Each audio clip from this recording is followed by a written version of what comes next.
Assalamualaikum warahmatullahi wabarakatuh. Perkenalkan, nama saya Pandu Habib Anugrah dengan NPM C1C020108. Baiklah, pada video kali ini saya akan menjelaskan tentang investasi. Investasi terbagi menjadi dua, yaitu investasi pada sekuritas hutang dan investasi pada sekuritas ekuitas. Atau singkatnya adalah investasi pada obligasi dan investasi pada saham. Investasi pada sekuritas hutang dan investasi pada ekuitas itu bagian dari instrumen keuangan, tepatnya adalah bagian dari aset keuangan. Jadi kalau kita bicara tentang instrumen keuangan, itu ada PSAK yang mengaturnya, yaitu terdapat pada PSAK 50 tentang penyajian, PSAK 55 tentang pengakuan dan penilaian, kemudian ada PSAK 60 tentang pengungkapan, dan sekarang ada PSAK 71 yang juga berkaitan dengan instrumen keuangan. Jadi ada 4 PSAK terkait dengan instrumen keuangan. Yang terbaru adalah PSAK nomor 71 tentang instrumen keuangan. Kenapa banyak sekali PSAK yang mengatur tentang instrumen keuangan ini? Karena di perusahaan instrumen keuangan itu paling besar, apalagi pada perusahaan perbankan. Maka asetnya berupa aset keuangan itulah yang paling besar. Di perusahaan manufaktur, di samping ia memiliki aset tetap dalam jumlah yang besar, ia juga memiliki aset keuangan dalam jumlah yang besar. Nah, aset keuangan itu bentuknya seperti apa? Aset keuangan itu adalah kas, kemudian ada piutang, ada investasi dalam sekuritas hutang, atau investasi pada hutang obligasi. Investasi saham itu juga merupakan aset keuangan. Kemudian nanti ada lagi derivatif, ada juga investasi pada sekuritas yang lain. Liabilitas keuangan juga akan ditemukan, misalnya kita bahas tentang obligasi. Nah, obligasi itu contoh liabilitas keuangan. Kemudian notes payable atau long term notes payable itu adalah contoh dari liabilitas keuangan. Kemudian instrumen keuangan di samping aset keuangan dan liabilitas keuangan ada juga namanya ekuitas. Jadi ekuitas juga merupakan bagian dari instrumen keuangan. Kemudian ada dua lagi yang merupakan instrumen keuangan, yaitu sekuritas derivatif dan lindung nilai di buku akuntansi keuangan 1 yang termasuk ke dalam instrumen keuangan. Itu ada 5A, yaitu aset keuangan, liabilitas keuangan, instrumen liabilitas, kemudian derivatif dan lindungi lain. Itu semua merupakan bagian dari instrumen keuangan. Jadi sekarang kita fokusnya pada aset keuangan. Investasi itu merupakan bagian dari instrumen keuangan. Yang perlu diketahui tentang aset keuangan ini ada 4 kategori dari aset keuangan.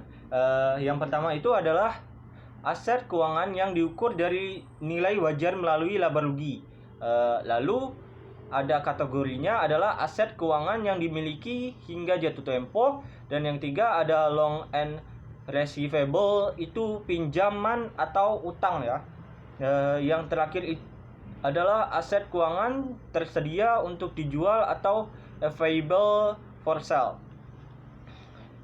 Jadi perlakuan akuntansi untuk aset keuangan ini tergantung pada kategorinya apa. Apakah dia adalah kategori yang pertama, yaitu aset keuangan yang dihitung melalui nilai wajar laba rugi.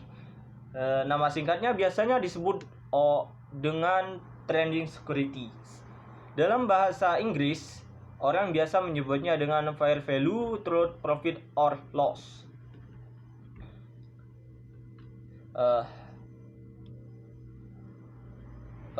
Kita akan masuk ke akuntansi untuk aset keuangan. Pertama adalah akuntansi terkait dengan akuntansi keuangan pada saat aset keuangan itu diperoleh. Jadi apa akuntansi terkait aset keuangan itu ketika aset keuangan itu kita peroleh? Yang kedua, bagaimana perlakuan akuntansi untuk aset keuangan ketika aset keuangan itu kita nilai ketika kita menyajikan laporan keuangan? Kalau di buku di Maritani, dia mengelompokkan menjadi pengukuran saat perolehan awal, kemudian yang kedua pengukuran setelah pengukuran awal. Jadi pengukuran saat perolehan awal itu adalah bicara tentang pengukuran yang dilakukan perusahaan ketika aset keuangan itu diperoleh, sedangkan pengukuran setelah perolehan awal itu berarti perusahaan melakukan pengukuran untuk menentukan nilai aset keuangan yang akan disajikan dalam laporan keuangan. Nah, ketika aset keuangan ini kita peroleh, maka kita akan mencatat sebesar harga perolehannya. Harga perolehan dari suatu aset keuangan atau dari suatu investasi keuangan itu yaitu semua biaya yang kita keluarkan untuk memperoleh investasi tersebut. Berarti ketika kita membeli suatu investasi, maka ada biaya lain yang harus kita keluarkan di samping harga pembelian dari investasi tersebut. Jadi, jika seandainya saya membeli suatu investasi dengan harga belinya itu $100.000, saya juga mengeluarkan biaya lain sehubungan dengan saya memperoleh investasi tersebut. Misalnya biaya pialang dan komisi broker. Misalnya komisi broker yang saya bayarkan itu $50. Jadi kalau kategorinya adalah fair value, true profit or loss security atau aset keuangan ini nilai berdasarkan dari nilai wajar ketika melalui laba rugi. Maka komisi broker yang $50 tadi itu akan dicatat pada akun beban periode berjalan. Nama akunnya misalnya biaya komisi broker, berarti harga perolehan dari aset keuangan itu tadi tetap $100.000, tidak boleh kita jumlahkan menjadi $100.050 karena kategorinya aset keuangan tadi adalah dinilai dari nilai wajar berdasarkan laba rugi. Jadi biaya transaksi sehubung dengan perolehan aset tersebut harus dicatat secara terpisah sebagai biaya periode berjalan atau beban periode berjalan, dan kita boleh digabungkan dan tidak boleh digabungkan dengan harga pembeliannya.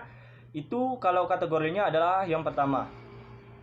Tapi kalau kategorinya yang kedua, ketiga, dan yang keempat yang harus dilakukan pada jatuh tempo kemudian bersedia untuk dijual ataupun pinjaman dan utang, maka biaya transaksi sehubung dengan perolehan investasi tadi itu digabungkan menjadi harga perolehan.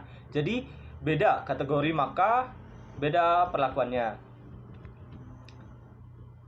Kemudian berikutnya adalah pengukuran setelah perolehan awal. Untuk kategori yang pertama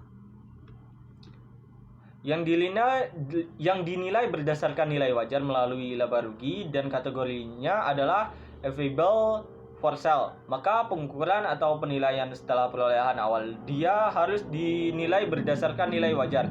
Jadi ada dua kategori aset keuangan yang harus ada nilai ketika menyajikan nilai investasi itu. Dalam laporan posisi keuangan harus menilai berdasarkan nilai wajar. Yang kedua adalah available for sale, itu harus dinilai berdasarkan nilai wajar. Sedangkan untuk kategori yang how to manuturi dimiliki hingga jatuh tempo.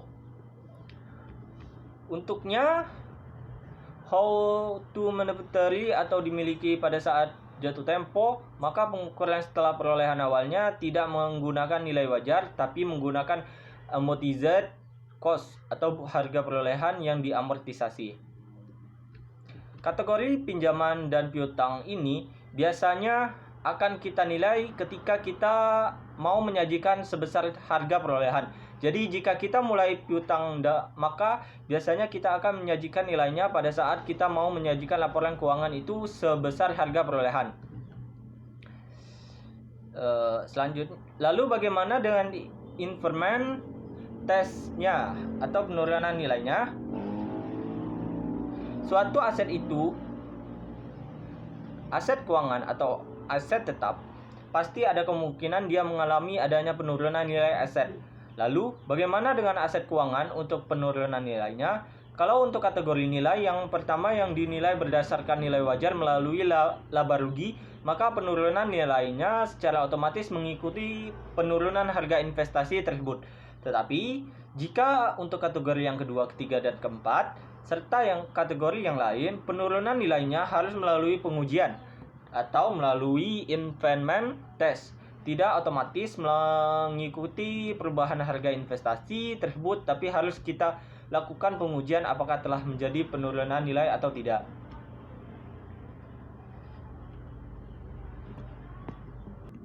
Baiklah, sekian dulu penyampaian materi tentang investasi pada security utang.